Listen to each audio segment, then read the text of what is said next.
పితామహ పత్రిసారి యొక్క దివ్య చైతన్యంతో కనెక్ట్ అవుతూ జగద్గురువైన శ్రీకృష్ణ పరమాత్మ యొక్క శక్తి స్థితి జ్ఞానాన్ని తీసుకుంటూ మనం చక్కగా యోగిరాజా శ్రీ శ్యామాచరణ్ లాహిరి గారి జీవిత చరిత్రలో ఉన్న జ్ఞానాన్ని తెలుసుకుంటున్నాం మాస్టర్స్. అథర్వణ వేదంలోని ప్రాణసూక్తంలో ప్రాణశక్తి గొప్పతనాన్ని ఈ కింది విధంగా వర్ణించారు మాస్టర్స్. ప్రాణాయ నమో యస్య సర్వం ఇదం వశే యో భూతః సర్వస్యేశ్వరో యస్మిన్ సరం ప్రతిష్ఠితం. నమస్తే ప్రాణక్రంధాయ నమస్తే స్తనయత్నవే నమస్తే ప్రాణవిద్యుతే నమస్తే ప్రాణవర్షతే. యత్ ప్రాణస్తనయత్నాభి క్రందత్యోషధీః ప్రవీర్యంతే గర్భానాం దదతేధో వహ్నీవ జాయంతే. యత్ ప్రాణారుతావగతే క్రందత్యోషధీః సర్వం తథా ప్రమోదతే యత్కించ భూభ్యామధి. ప్రాణో మృత్యు ప్రాణస్తక్మా ప్రాణదేవ ఉపాసతే. ప్రాణో సత్యవాదినముత్తమే లోక ఆదధత. ప్రాణో విరాట ప్రాణో దేష్ట్రే ప్రాణం సవ ఉపాసతే. ప్రాణో సూర్యచంద్రమాః ప్రాణయామాహు ప్రజాపతిం. ప్రాణాపానో వ్రీహి యవనడ్వాన్ ప్రాణ ఉచ్యతే. ఏవేహ ప్రాణ ఆహితో పానో వ్రీహి రుచ్యతే.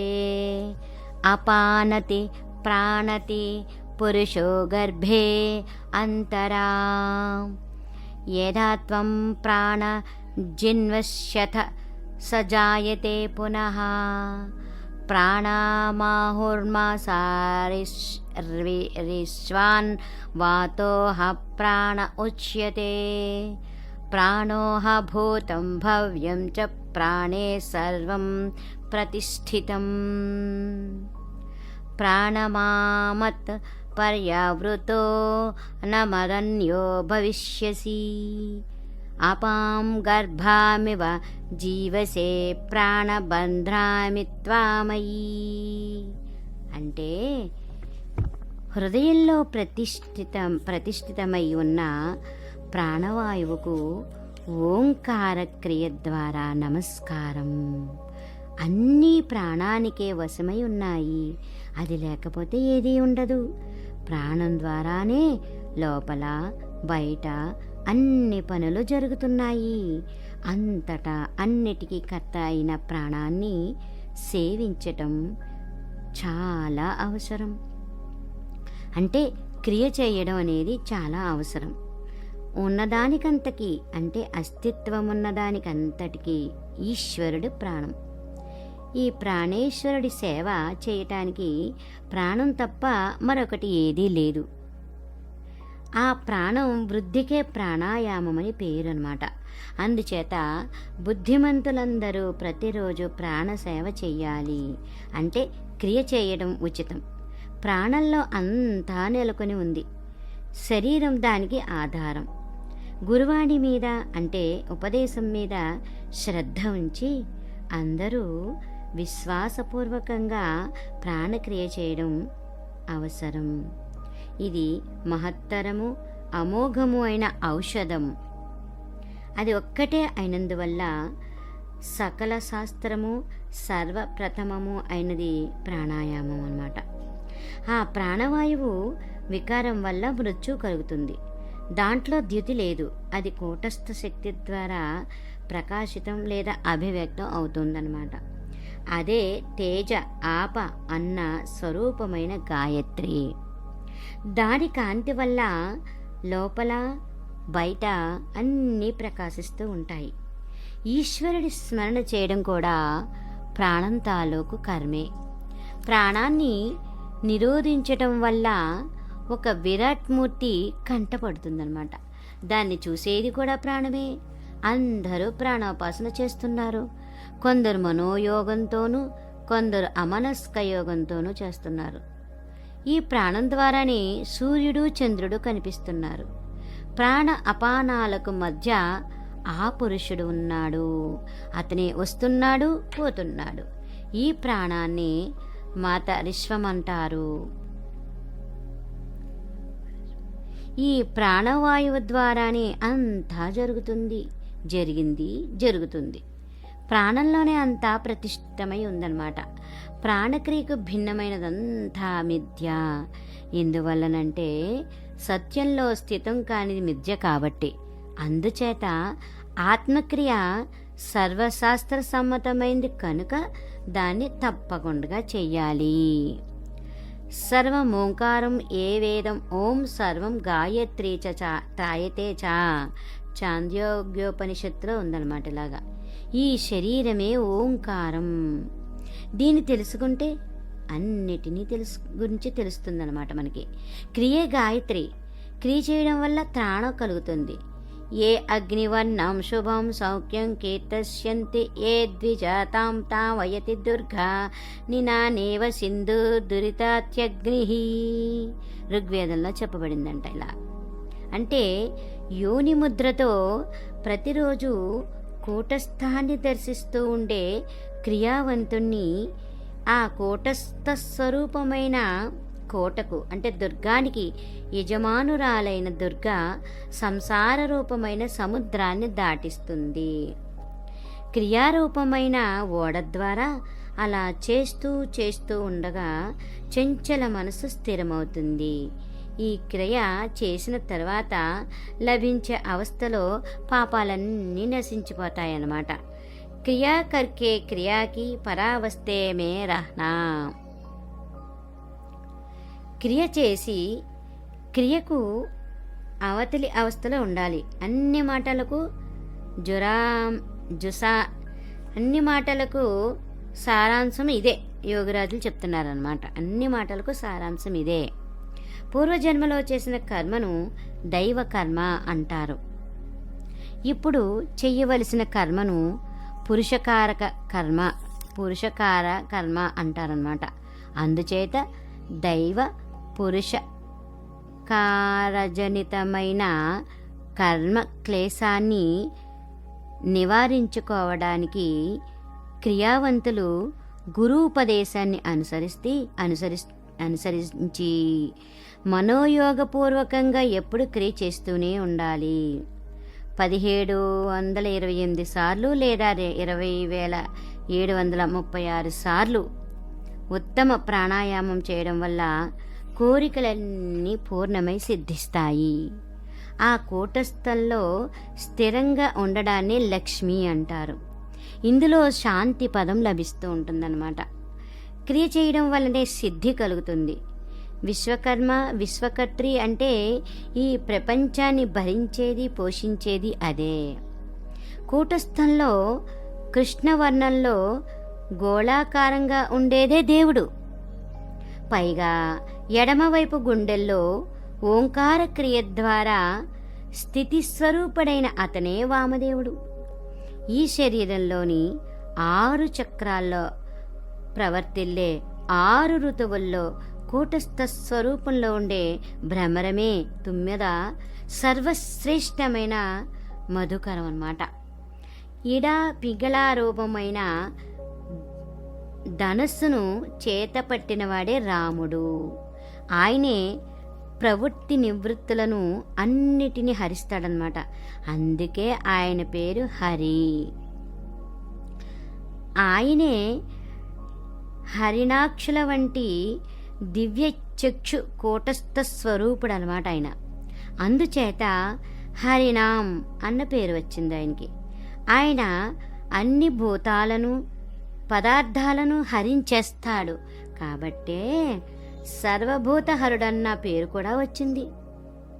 ఆయన ఎప్పుడు ఉండేవాడు కాబట్టి నిత్యుడు. ఆయన షడైశ్వర్యవంతుడు అంటే ఆకలి, దప్పిక, పుట్టుక, చావు, సుఖం, దుఃఖం లేనివాడు, వాటికి అతీతుడును ఆయన.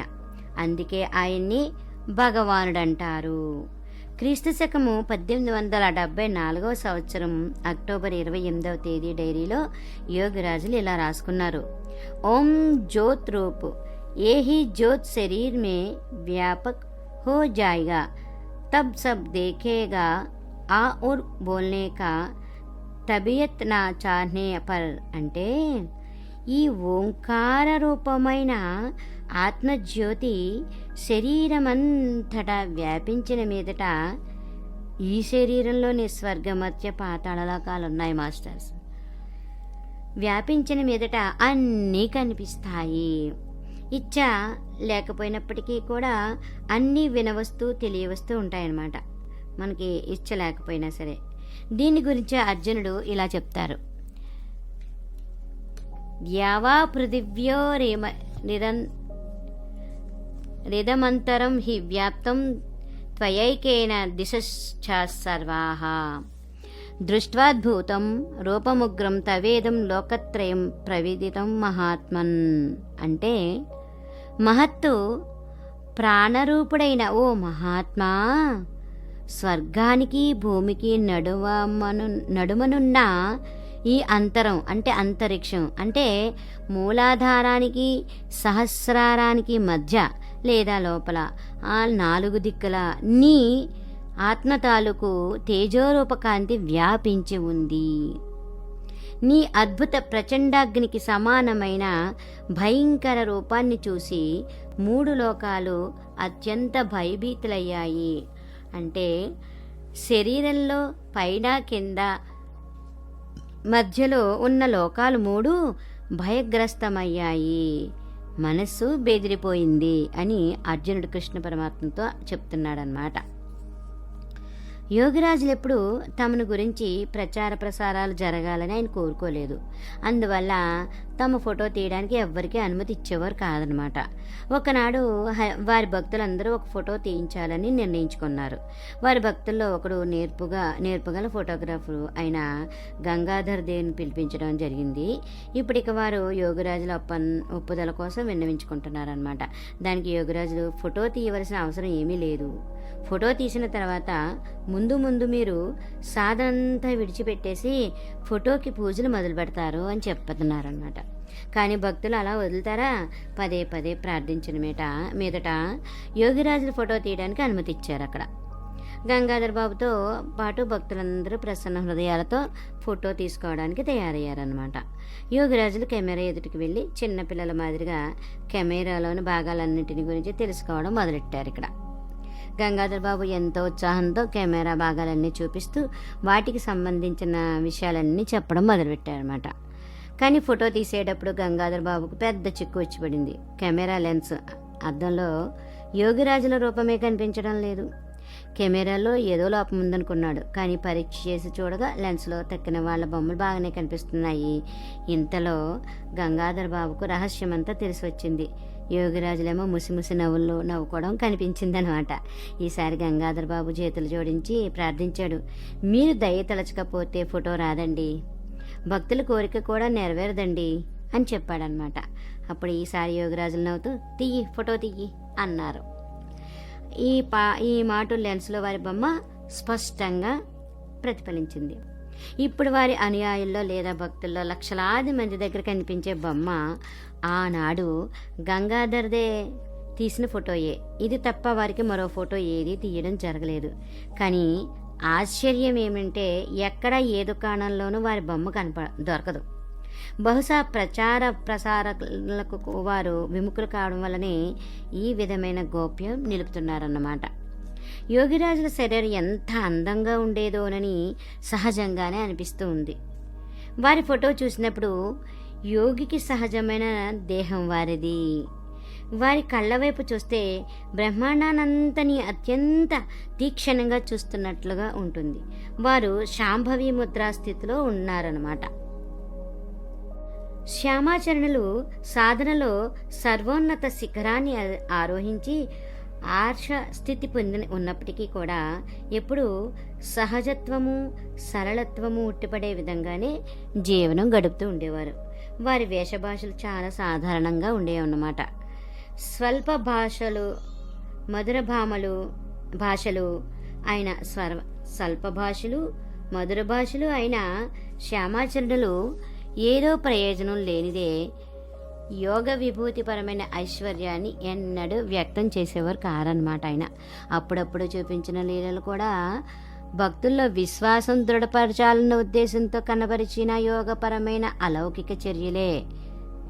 ఆధ్యాత్మిక శక్తికి ముఖ్య స్రోతస్సుగా ప్రతిష్ఠితులై ఉండి కూడా ఆయన యోగిరాజులు తమను చాలా చిన్నవారిగా లేదా అకించనులుగా భావించుకుంటూ ఉండేవారన్నమాట. భక్తులకు కూడా దీన్నే ఉపదేశిస్తూ వారు ఇలా అనేవారు, తనను తాను క్షుద్రుడిగా అంటే చిన్నవాడిగా భావించుకోనట్లయితే ఆత్మరాజ్యంలోకి ప్రవేశం దొరకదు. చాలాసార్లు భక్తులకి ఇలా చెప్తూ ఉండేవారు, నేను గురువును కాను, గురు శిష్యుల మధ్య తేడా ఏమీ ఉంచను. ఆ కాలంలో యోగిరాజులు ఆధ్యాత్మిక శక్తి తాలూకు ఉన్నత శిఖరం మీద ఉండేవారన్నమాట. ఆయన తమ ఆధ్యాత్మిక శక్తి ద్వారా మానవ కళ్యాణం కోసం పతిత పావనుల భూమికలో ప్రతిష్ఠితులై ఉన్నారాయన. ఇంతేకాకుండా వారిలో ఉన్న మరో శక్తి కూడా ఏమంటే, కేవలం వారి దర్శనం చేసుకున్నంత మాత్రాన్నే ప్రజల్లో ఆధ్యాత్మికమైన మార్పు వస్తూ ఉండేది. అనేక మంది సాధు సన్యాసులు రాత్రివేళ గాఢ ఏకాంతంలో వారి చరణ సన్నిధిని కూర్చుని దురూహ్యమైన యోగ సాధనలో శిక్షణ పొంది వేకువ వేళకు వెళ్ళిపోతూ ఉండేవారనమాట. అంటే రాత్రి తెల్లవార్లు ధ్యానం చేస్తూ ఉండేవారనమాట అందరూ. ఈ ప్రకారంగా వారు నిద్రలేని రాత్రులు ఎన్నో గడిపారు. ఇందువల్ల వారు ఎన్నడూ నిరుత్సాహం కానీ పాలుమాలిక కానీ కనపరచలేదు. విచారం అనేది వారి ఛాయకే రాదు. ఎప్పుడు ప్రసన్నంగా ప్రఫుల్లంగా వచ్చిన భక్తుల కోరిక నెరవేర్చే ప్రయత్నం చేస్తూ ఉండేవారు ఆయన. ఆ సమయంలో వారు కరుణ రూపుగట్టినట్లుగా ఉండేవారు అనమాట. మనుషుల్లో ఎక్కువ తక్కువలెన్నడూ చూసేవారు కాదు ఆయన. భక్తుల యోగక్షేమాలు స్వయంగా తెలుసుకుంటూ వాళ్ల మీద నిర్హేతుక కృపాదృష్టి ప్రసరిస్తూ ఉండేవారు ఆయన. యోగిరాజుల ఇంటికి కొద్ది దూరంలో గ్వాలా జైపాల్ భగత్ అనే అతనికి పాలు పెరుగు అమ్మే దుకాణం ఉందన్నమాట. అతను రోజంతా కూర్చుని పాలు పెరుగు అమ్ముతూ యోగిరాజుల మహారాజుల ఇంటికి ప్రతిరోజు ఎంతమంది వస్తూ పోతుంటారో చూస్తూ ఉండేవాడనమాట. ఎంతమంది ఆయన కృప వల్ల ధన్యులవుతున్నారో. మహారాజుల మీద జైపాలుడికి గాఢమైన గౌరవం ఉండేదనమాట. తనలాంటి మామూలు మనిషికి మహారాజుల కృప లభిస్తుందా అని అనుకుంటూ ఉండేవాడనమాట. కానీ సాహసించి ఏమీ చెప్పలేకపోతూ ఉండేవాడనమాట. ఒకనాడు జైపాలుడు రోడ్డు మీద వెళ్తుండగా హఠాత్తుగా మహారాజులు ఎదురుగా వస్తుండడం చూసి భక్తిపూర్వకమైన వినమ్రతతో వారికి ప్రణామం చేసి దారి పక్కన నించున్నాడు. మహారాజులు తిరిగి నమస్కరించి కొద్దిగా చిరునవ్వు చిందిస్తూ, జైపాల్, నువ్వు రేపు వస్తే నీకు దీక్ష ఇస్తాను అన్నారనమాట. జైపాలుడు భక్తితో నమస్కరించి మహారాజుకి జేహో అన్నాడు. మహారాజులు స్వయంగా పిలిచి దయ చూపిస్తున్నారు, వారి ఉపదేశాన్ని పాలించగలనా నేను అంటూ ఆనందంలో మునిగి ఆలోచన మొదలుపెట్టాడు. మర్నాడు సరైన వేళకు జైపాలుడు వచ్చి కూర్చున్నాడు. దీక్ష తీసుకున్నాడు. అనంతర కాలంలో పాలు పెరుగు అమ్మే ఆ చిన్న కొట్టులోనే జైపాలుడు చాలా డబ్బు గడించాడని తెలిసిందనమాట. భక్త జైపాలుడు ధాన్య సమృద్ధితోనూ పుత్ర పరివారంతోనూ సంపన్నుడైనప్పటికీ అంతా పిల్లలకు అప్పగించేసి గంగ ఒడ్డున ఒక గుడిసెలో ఒంటరిగా ఉంటూ ధ్యానంలో మునిగిపోయేవాడు. జైపాలుడు సాధనలో ఉన్నత స్థాయికి పెరిగాడనమాట. ఈ విధంగానే బంగ్లాదేశంలో భాగీరథి నది ఒడ్డున ఉన్న ఒక చిన్న పల్లెలో ఇటుకలు తయారు చేసే బట్టీలో హితల్లాల్ సర్కార్ పనిచేస్తూ ఉండేవాడు అనమాట. మామూలు ఆదాయంతోనే ఏదో విధంగా ఇల్లు గడుపుకుంటూ ఉండేవాడు. అయినా అతనిలో పరోపకార ప్రవృత్తి ఉంటూ ఉండేది. ఎవరైనా బీదవాళ్ళు, బాధల్లో ఉన్నవాళ్ళు ఏదైనా అడిగితే తన కుటుంబానికి ఉన్న కష్టాలన్నిటినీ మర్చిపోయి వెంటనే తన శక్తి కొలది దానం చేస్తూ ఉండేవాడనమాట. హితలాల్ ఇంట్లో వాళ్ళందరూ పనిచేస్తారు. కానీ మధ్యలో అతను మనసు ఎక్కడికో పోతూ ఉంటుందో తెలిసేది కాదు. గంగ ఒడ్డున గంటల తరబడి కూర్చుండిపోతూ ఉండేవాడనమాట. ఆయన అన్ని పనులు చేస్తూనే ఉన్నప్పటికీ ఏదీ నచ్చేది కాదు అతనికి. తను ఏం పొందాలని కోరుకుంటున్నాడో కూడా హితల్లాల్కి తెలిసేది కాదనమాట. అలాంటి జీవితం అసంపూర్ణంగా ఉండిపోయిందని అనిపిస్తూ ఉండేది ఆయనకి. హితల్లాల్ ప్రతిరోజులాగే ఆ రోజు కూడా పనికి వెళ్ళాడు. నిర్ణీత పద్ధతిలో తన పనులు తాను చేస్తున్నాడు. ఇంతలో అకస్మాత్తుగా అతని భావ జగత్తులో ఒక మార్పు వచ్చింది. కారణమేమీ లేకుండానే మనస్సులో చాలా వ్యాకులం కలిగిందనమాట. అప్పుడు అప్పుడు అప్పుడు అనుకున్నాడు, ఇక్కడ ఉండడం వల్ల లాభం లేదు, ఇప్పుడే ఎక్కడికైనా వెళ్ళిపోవాలి, అనుకున్నట్టు చెయ్యాలి. కార్ఖానా విడిచిపెట్టి నడవడం మొదలుపెట్టాడు హితలాల్. ఎక్కడికి వెళ్ళాలో ఏం చేయాలో ఏమీ తెలియదు అతనికి. మంత్రముగ్ధుడి మాదిరిగా నడిచిపోతున్నాడు. కాసేపటికి రైల్వే స్టేషన్ చేరుకున్నాడు. బండి నిలబడి ఉంది. ఆ బండి మీద హౌరా స్టేషన్కి వచ్చాడు. హితల్లాల్కి ఇదేది మనసులో లేదు. టిక్కెట్ల గది దగ్గరికి వెళ్ళి ఒక టిక్కెట్ ఇవ్వండి అన్నాడు. ఎక్కడికి వెళ్తారు అని అడిగాడు టిక్కెట్ బాబు. కొద్ది రూపాయలే ఉన్నాయి, వీటికి సరిపడా టిక్కెట్ ఇవ్వండి అన్నాడు హితలాల్. నడి వయసులో ఉన్న టిక్కెట్ బాబు ఈ పెద్ద మనిషి ఎందుచేతను వ్యాకులు పడుతున్నట్టు అనిపించి, మీరు ఎప్పుడైనా కాశీ వెళ్ళారా అని అడిగారన్నమాట. లేదండి, ఎప్పుడు కాశీకి వెళ్ళలేదు అన్నాడు హితలాల్. దానికి టిక్కెట్ బాబు చిరునవ్వు నవ్వుతూ, అయితే కాశీకి వెళ్ళండి, ఈ డబ్బు కాశీ టిక్కెట్కి సరిపోయింది. బాబా విశ్వనాథుడి కృప వల్ల మీకు శాంతి కలుగుతుంది అన్నాడనమాట. కాశీలో బెంగాలీ టోలా అనే పేట ఉందని హితలాల్కు తెలుసు. అక్కడ చాలామంది బెంగాలీలు ఉంటారు. అతను కాశీ రైలు స్టేషన్లో దిగి వాకప్ చేసి బెంగాలీ టోలా వైపు బయలుదేరాడనమాట. సన్నటి సందుగుండా వెళ్తున్నాడు అతను. అలసి సొలిసిపోయాడు. ఆకలి దప్పులతో అల్లాడుతున్న హితలాల్ ఎక్కడికని వెళ్ళేది ఏమీ తెలియదు.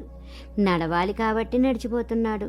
అకస్మాత్తుగా ఒక ఇంటి దగ్గర సౌమ్యమూర్తి అయిన ఒక సజ్జనుడు బయటికి వచ్చి తనను పిలుస్తున్నట్టు గమనించాడు. ఇదిగో ఇలా రండి అని. హితలాల్ ఆశ్చర్యపోయి ముందుకు నడిచి ఆయన దగ్గరికి వెళ్ళి ఇలా అన్నాడు, మీరు నన్నెరగరు, నేను మిమ్మల్ని ఎరగను, మరి ఎందుకు పిలిచారు అని అడిగానమాట. ఆ పెద్ద మనిషి నవ్వుతూ ఇలా అన్నాడు, అవన్నీ తర్వాత, మీరు అలసిపోయి ఆకలిగా ఉన్నారు, ముందు స్నానం చేసి భోంచేసి విశ్రాంతి తీసుకోండి అని చెప్పాడు.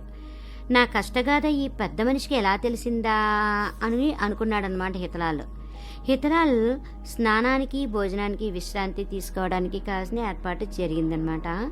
విశ్రాంతి తీసుకున్న తర్వాత ఇతరులతో మాట్లాడుతూ ఉండగా ఈయనే మహాత్ములు యోగిరాజ శ్యామాచరణ్ లహరి గారని తెలిసింది. ఎంత అదృష్టవంతుడో ఆ మహానుభావుడు. వెనుక వారి పేరు మాత్రం విన్నాడు. ఇంతలో శ్యామాచరణులు హితల్లాల్ను తమ గదిలోకి పిలిపించారు. మీరు దీక్ష తీసుకునే సమయం వచ్చింది, అందుకే మిమ్మల్ని ఇక్కడికి తీసుకొచ్చాను అని అన్నారన్నమాట. హితలాల్ యోగిరాజుల పాదాల మీద వాలిపోయాడు. మహాయోగి కృపకు పాత్రుడైన అతను ధన్యుడయ్యాడు. యోగిరాజుల పొరుగింట్లో ఉండే చంద్రమోహనుడని యువకుడు డాక్టరీ పాస్ అయ్యి అప్పుడే ఇంటికి తిరిగి వచ్చాడనమాట. చంద్రమోహనుడు రామమోహనుడి సోదరుడు. ఒకనాడు చంద్రమోహనుడు యోగిరాజులకు ప్రణామం చేసి ఆశీర్వదించమని కోరాడు. వారు అతన్ని దీవించి ఆధునిక చికిత్సకు సంబంధించిన అనేక విషయాలను గురించి ఇష్టాగోష్ఠి ప్రారంభించారన్నమాట. కొత్తగా డాక్టర్ అయిన చంద్రమోహనుడికి ఉత్సాహంలో కొరవేం లేదు కదా. ఆధునిక వైద్య శాస్త్రాన్ని గురించి అన్ని విషయాలు చెప్పడం మొదలుపెట్టాడు. వైద్య శాస్త్రం ప్రకారం చనిపోయిన వాడికి గుర్తు ఏమిటో తెలుసుకోవాలనిపించింది యోగరాజులకి. చనిపోయిన వాడికి గుర్తు ఏమిటో వివరించాడు చంద్రమోహనుడు. దానికి చిరునవ్వు నవ్వుతూ యోగరాజులు, చంద్రమోహన్, నన్ను పరీక్ష చేసి నేను బ్రతికున్నవాణ్ణో చనిపోయినవాణ్ణో చెప్పు అన్నారు. అప్పుడు చంద్రమోహన్ పరీక్ష చేశాడు. కానీ నోట మాట రాలేదు. యోగిరాజుల శరీరంలో ఎక్కడా ప్రాణమున్న జాడలేదు. గుండె ఆగిపోయింది. చంద్రమోహనుడికి ఏం చెప్పాలో పాలుపోలేదు.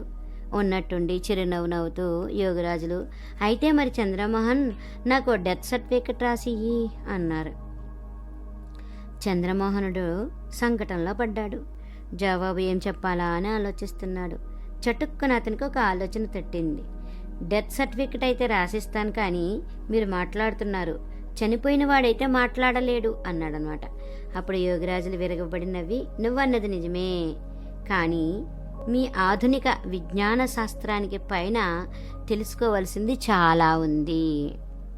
మీ విజ్ఞాన శాస్త్రానికి అది అందదు. కానీ యోగులైన వారు సహజంగానే ఆ జ్ఞానాన్ని అన్వేషించగలరు. ఈ సంఘటన చంద్రమోహనుడి జీవితంలో మరువరానిదైపోయిందనమాట. అనంతర కాలంలో ఇతను వైద్యుడిగా బాగా సఫలుడు అయినప్పటికీ ఆధ్యాత్మిక మార్గంలో కూడా ముందుకు సాగాడు అతను. అందరూ గృహస్థ జీవితంలోనే ఉంటూ తాము స్వయంగా గడించిన డబ్బుతో సంసారం గడుపుకుంటూ ఉండాలని, దాంతోపాటే యోగ సాధన చేస్తూ మెల్లమెల్లగా ఆత్మోన్నతి మార్గంలో అగ్రేసరులు కావాలని యోగిరాజులు ఆశిస్తూ ఉండేవారన్నమాట. ఇంతకు తామే ఒక ఆదర్శంగా నిలిచారు కదా. వారు స్వయంగా సాధారణమైన, సహజమైన, సరళమైన, ఆడంబరహీనమైన జీవనం గడుపుతూ ఉన్నారు. యోగ సాధన చేస్తూ ఉన్నత శిఖరాన్ని అందుకున్నారు. అంతేకాకుండా గృహస్థుడి అంటే సాంసారిక వ్యక్తి కళ్ళ ముందు ఒక ఉజ్వల ఆదర్శాన్ని నిలిపారు. మరొకరెవరైనా ఈ విధమైన ఆదర్శాన్ని నిలిపారో లేదో మనం ఎరగం. సంసారంలో ఉంటూ సాధన, భజన చేయడానికి వ్యవధి చిక్కదని ఎవరైనా ఫిర్యాదు చేసినట్లయితే వారు ఒప్పుకునేవారు కాదనమాట. పైపెచ్చు ఎవరికైనా ఈశ్వర సాధన చెయ్యాలన్న మంచి కోరిక గల సంస్కారం నిజంగా ఉన్నట్లయితే అతను సంసారపు బాదరబందీలో మునిగి ఉన్నప్పటికీ కూడా సాధన చెయ్యగలుగుతాడని వారు అంటూ ఉండేవారనమాట. ఇతరుల మీద ఆధారపడి బ్రతికే ప్రవృత్తిని వారు ఎన్నడూ సమర్థించేవారు కాదు. సొంత సంపాదన లేని ఆధునిక మానవుడు ఆర్థిక సమస్యలతో సతమతమయ్యే సమాజం మీద ఆధారపడవలసి వస్తుందని వారికి తెలుసు. ఇందువల్లే వారు ప్రాచీన యోగుల కఠోర ఆదర్శాలకు అనుమోదం తెలపలేదన్నమాట. తమ ఇళ్లలో తాము గోప్యంగా సాధన చేసుకునే యోగుల సుఖ సౌకర్యాల పట్లనే వారికి ఆసక్తి ఎక్కువగా ఉండేది.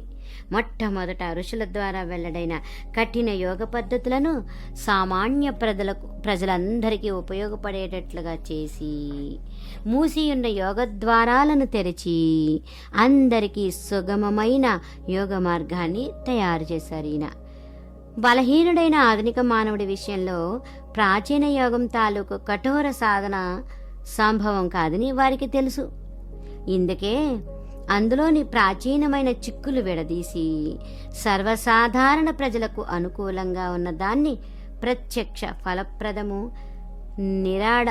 నిరాడంబరము, సహజము, సాధ్యము, సరళమైన యోగ సాధన రూపంలో పరివర్తితం చేశారన్నమాట వారు. వారు ఈ ప్రయత్నం చెయ్యకపోర్వం ప్రాచీన కఠోర యోగ సాధన సర్వసాధారణులకు అసంభవంగా కనిపిస్తూ ఉండేది. ఈ యుగంలో వారే మొట్టమొదటిసారిగా ఈ కఠోర ప్రాచీన యోగ సాధనను ఉపయోగకరం చేశారు. అందరికీ మేలు చేకూర్చేదాన్నిగా చేశారన్నమాట. ఆయన పడ్డ ఈ శ్రమ మానవ సమాజం మరవరానిదిగా నిలుస్తుంది మాస్టర్స్.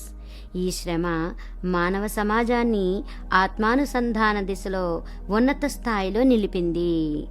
మన ప్రాచీన ఋషులు కూడా యోగసిద్ధులైన ముక్త పురుషులే కదా. వారు కూడా సంసార జీవితంలో ఉంటూ వైవాహిక జీవితం గడుపుతూ వర్ణాశ్రమ విధానాన్ని అనుసరించి యోగయుక్త స్థితిలో ఉండి అన్ని పనులు నెరవేర్చుకుంటూ ఉండేవారు. ఇదే భారతీయ సంస్కృతిక స్రవంతి.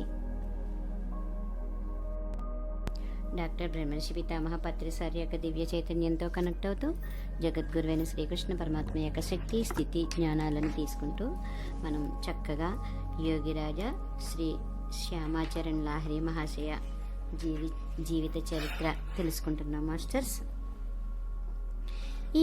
ఈ కాలం వాడు భక్తిలో సాధన చేయటం చాలా కష్టమని గృహస్థ యోగులైన శ్యామాచరణ్ లాహిరి గారు అంటూ ఉండేవారు అనమాట. మహాశయ అంటుండేవారు, సమస్యలతో సతమతమవుతూ రోగగ్రస్తమై ఉన్న సమాజంలో ఆధునిక విశ్వాసహీనతలోనూ విలాసతలోనూ ముడిపడి ఉన్న సమాజంలో నిజానికి భక్తిపరులైన వ్యక్తులు తక్కువే ఉన్నారు.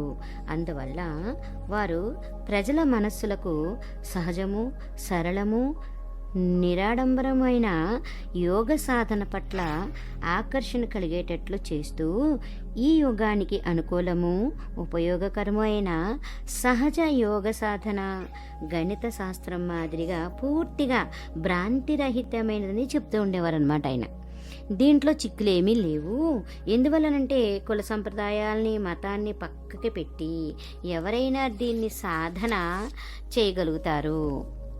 మానవ ప్రేమికులైన శ్యామాచరణులు ఈ విధంగా సమాజ కళ్యాణం పట్ల ఉత్సాహవంతులుగా సేవావ్రతులుగా ఉండేవారన్నమాట. ఆ రోజుల్లో కులభేదాలు పట్టింపు చాలా ప్రబలంగా ఉండేది. యోగిరాజులు ఉన్నత బ్రాహ్మణ కులంలో పుట్టినవారు. ఆ రోజుల్లో బ్రాహ్మణ కులంలో పుట్టిన వారికి కులభేదాల్ని పట్టించుకోకుండా వ్యవహరించడం చాలా కఠినంగా ఉండేదన్నమాట. ఈ విధంగా కులభేదాల పట్టింపులు లేకుండా వ్యతిరేకంగా నడిచేవాడిని సమాజం దండిస్తూ ఉండేది. అయినప్పటికీ యోగిరాజులు తమ సాధనా క్షేత్రంలో కులభేదాలు ఎన్నడూ పాటించేవారు కాదని స్పష్టమవుతోంది మనకి. పరిగణిత కులానికి చెందిన వారిలో రామ్ ప్రసాద్ జయస్వాల్ గారు ఒకరున్నారు. ఆయన వకీల్ పని చేస్తూ ఉండేవారన్నమాట. యోగిరాజుల సమక్షంలో కూర్చొని వారి ఉపదేశాలకు చెవులొగ్గి వినేవారిలో ఎక్కువ మంది బ్రాహ్మలు. రామ్ ప్రసాద్ గారు కూడా వారి పక్కన కూర్చుని ఉపదేశాలు వింటూ ఉండేవారన్నమాట. రామ్ ప్రసాద్ గారు ఈ విధంగా చేయడం బ్రాహ్మలకు అసంతృష్టి కలిగించింది. ఒకనాడు స్పష్టంగా చెప్పారు కూడా. కానీ జయస్వాల్ ప్రతివాదం ఏమీ చేయకుండా భక్త సులభ చిత్తంతో మౌనం వహించి ఉన్నారన్నమాట. కొన్నాళ్ల తర్వాత యోగిరాజులు జయస్వాల్ని పిలిచి, నేను కూర్చున్న ఆసనం మీద మీరు కూర్చోండి అని తాము తమ ఆసనం మీద కాస్త పక్కకి జరిగి కూర్చున్నారన్నమాట. కానీ జయస్వాల్ మనసులో గురు మహారాజుల ఆసనం మీద తాను కూర్చోవడం ఎలా సాధ్యం అని అనిపించింది ఆయనకి. అక్కడున్న శిష్యుల్లో రాయ్ బహాదూర్ గిరీశ ప్రసన్న లాహిరి గారు ఒకరు ఉన్నారనమాట. ఈ విషయంలో ఎక్కువ పట్టుదల చూపినవారు ఆయన. యోగిరాజులు ఇలా ఆదేశించడం విని ఆయన సిగ్గుపడిపోయారనమాట. గురువుగారికి క్షమాపణ చెప్పుకున్నారు. జయస్వాల్ను దగ్గరికి లాక్కొని తమ పక్కన కూర్చోబెట్టుకున్నారు.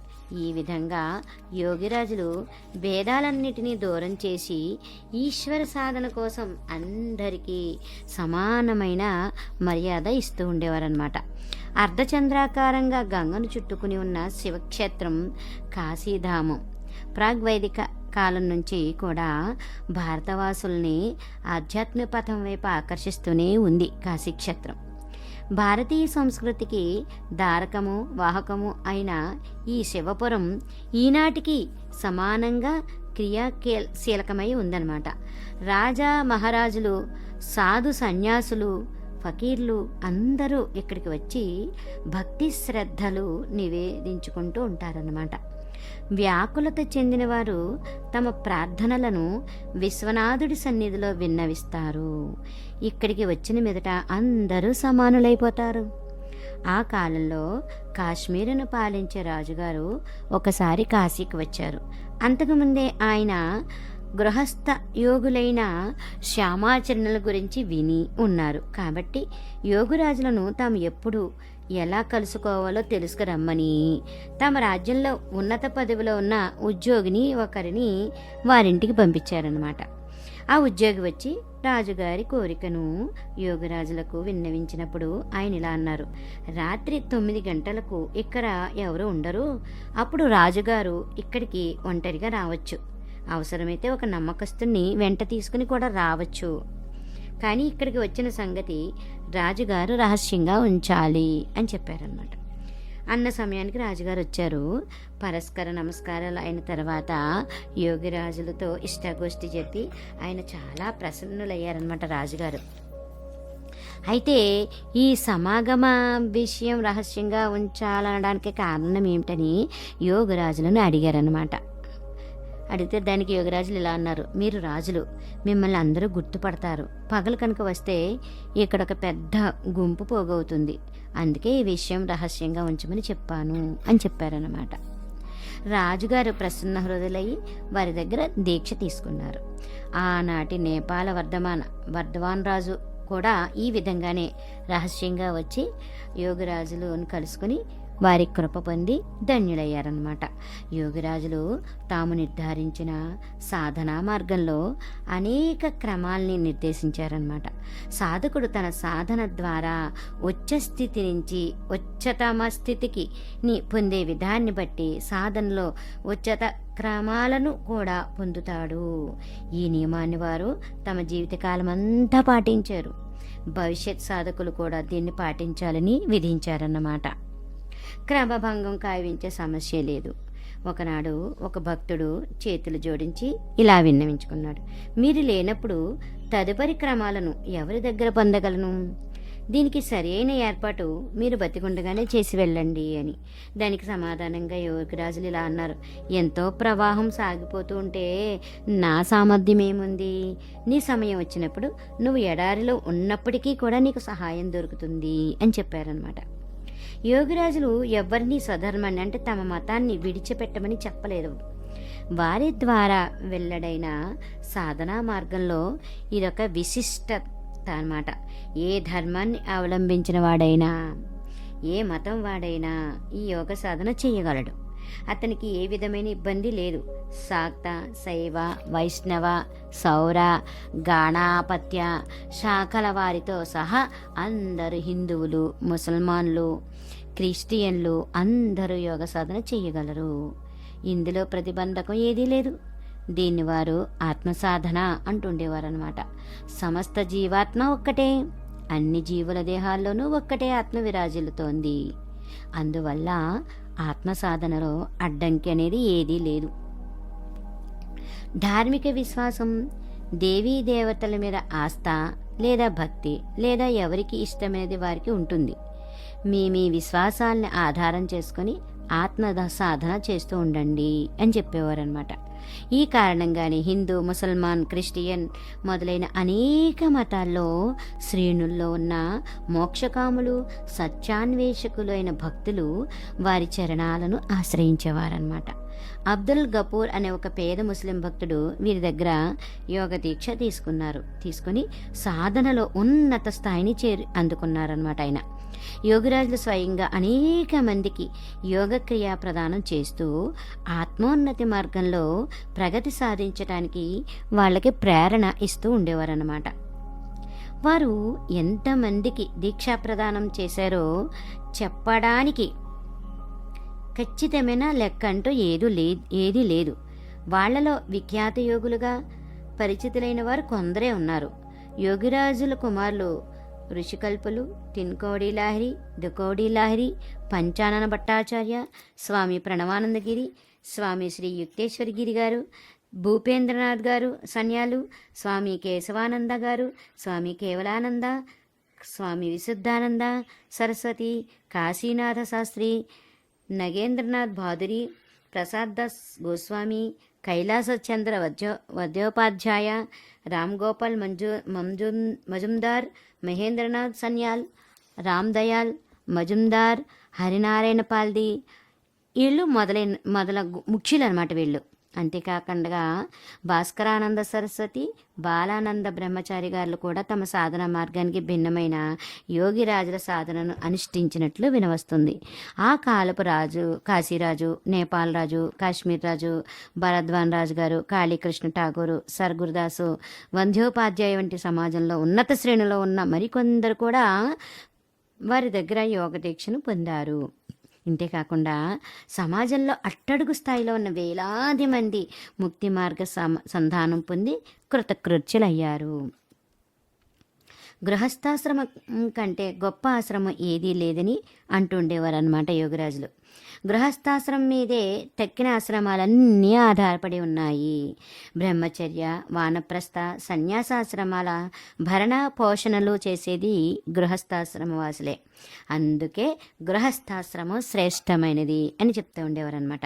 ఉత్తరోత్తర తెలియవచ్చింది ఏంటంటే పంచానన భట్టాచార్యుల శిష్యులు లాల్గోల హై స్కూల్ ప్రధానోపాధ్యాయులు అయిన వరదాచరణ మజుందారు గారి దగ్గర కాజీ నజ్రుల్ ఇస్లాం, నేతాజీ సుభాష్ చంద్రబోసు ఈ మహాక్రియాయోగ దీక్ష పొందారంట. వరదబాబు గారిని తన గురించి తమ అభిప్రాయం చెబుతూ మహర్షి అరవిందులు the great yogi of modern Bengal, ఆధునిక వంగదేశపు మహాయోగి అని వ్యాఖ్యానించారంట. నేతాజీ 1939 జూన్ 12వ తేదీ సోమవారం నాడు వరదాబాబు గారి దగ్గర దీక్ష తీసుకున్నారనమాట. వీరే కాకుండా రామ్ గోపాల్ మజుందార్ గారి దగ్గర శ్రీమన్ సీతారామదాస్ ఓంకార్నాథ్ గారు యోగ దీక్ష పొందారు. ఈ యోగం ద్వారానే ఆయన తమ జీవితాన్ని అందంగా తీర్చిదిద్దుకొని సఫలత పొందారు. ఈ కీలకం ద్వారానే వారందరూ తమ తమ హృదయ మందిర సింహద్వారాలను తెరవడానికి సామర్థ్యం గడించారు. వారి ఉన్నతికి చర్మోత్కర్షకు సాధన ఇదే. ఈ యోగ కర్మను సంపన్నం చేసుకునేవాడు హృదయ దేవతను సాక్షాత్కరింప చేసుకుంటారు. దాని బలంతో లోక కళ్యాణం కోసం జీవితంలో వారు సాధించిన ఔన్నత్యం శ్రేయమై నిలిచింది. ఈ రోజుల్లో ఎక్కువ మంది ఈ యోగ కర్మ చేయకపోవడం వల్ల వాళ్ళ ఇంద్రియాలు స్వచ్ఛత లేనివి అయ్యాయన్నమాట. మతంలోని బాహ్య ఆడంబరాల పట్ల ఆకృష్టులైనందువల్ల ఈనాడు దేశంలో ఇన్ని అన్యాయాలు అత్యాచారాలు జరుగుతున్నాయి. అందుకే యోగిరాజులు అంటుండేవారు, ఈ యోగ సాధన చేయడం వల్ల మనిషి జీవితము సుందరము, మహిమాన్వితము, శ్రేష్టము అవుతుందని. నిజానికి ఆత్మగౌరవం పట్ల మెలకువ, స్పృహ ఉన్నవాడినే మనిషి అంటారు. కానీ ఈ హృదయ మందిర సింహద్వారం తెరుచుకునేది ఎలా మరి? ఈ విషయంలో యోగిరాజులు ఇలా అన్నారన్నమాట. ఓలట్ పవన్ కా ఠోకర్ మారే కలో దర్వాజా అంటే శ్వాస రూపంలో పైనుంచి కిందికి వస్తూ పోతూ ఉండే గాలిని, అంటే పవనం అంటే బహిర్ముఖమైన దాన్ని అంతర్ముఖం చేసి ఎదురు క్రియ పద్ధతిలో దాంతో హృదయ మందిర సింహద్వారాన్ని తెరవాలి. ఇంకా ఇలా రాశారు, ఓం జోర్సే ధక్కా దేనేసే తబ్ దర్వాజా ఖులేగా అంటే ఓంకార క్రియ ద్వారా హృదయం మీద గట్టిగా దెబ్బ కొడితే అప్పుడు తలుపులు తెరుచుకుంటుంది. తర్వాత ఇలా రాశారు, ఓం జయాదా జోర్సే హృదయ్ మే ఠోకర్ మార్నే సే ఆప్సే అప్ నేసా హోయ్ ఓ టహర్ జయాదా హోయ్. తర్వాత రాసింది, జోర్సే ఓం మే ఠోకర్ మార్నే సే జయాదా స్థిర్ హోతా హై అంటే ఎదురు క్రియ రూపమైన ఓంకార క్రియ తీవ్రంగా చేస్తూ ఉండడం వల్ల హృదయ గ్రంథి అంటే ముడి విడిపోతుంది.